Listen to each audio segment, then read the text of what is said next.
নীতিগত সুদের হার 10% রেখে জাতীয় মুদ্রানীতি ঘোষণা। বাংলাদেশ ব্যাংকের ঘোষণায় নতুন করে চমক। নীতিগত সুদের হার 10% রেখে আবারও কঠিন বার্তা দিল কেন্দ্রীয় ব্যাংক। কিন্তু প্রশ্ন হলো, এই হার কি মূল্যস্ফীতির আগুন নেভাতে পারবে, নাকি সাধারণ মানুষকে আরও নিঃস্ব করবে? 2025-26 অর্থ বছরের প্রথমার্ধের মুদ্রানীতিতে স্পষ্ট সরকার এখনও রক্ষণাত্মক মুডে।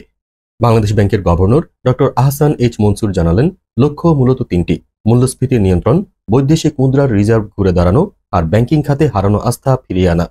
তবে বাস্তবতা হলো, দেশের অর্থনীতি এখনও চাপে। ডলার সংকট, বিনিয়োগ স্থবির, রপ্তানি আয় কমছে, খেলাপি ঋণ বাড়ছে। সব মিলিয়ে বাংলাদেশ ব্যাংকও এখন হাঁপিয়ে উঠছে। তবে কি এবারও জনগণকে মূল্য দিতে হবে সরকারি অর্থনীতির ভুল কৌশলের, নাকি সুদের এই উচ্চ হার ব্যাংকগুলোর স্বার্থ রক্ষা করতেই রেখে দেওয়া হলো? এই মুদ্রানীতি দেশ বাঁচাবে না আরও গভীরে ঠেলে দেবে? ভবিষ্যৎ বলবে কি ঘটবে।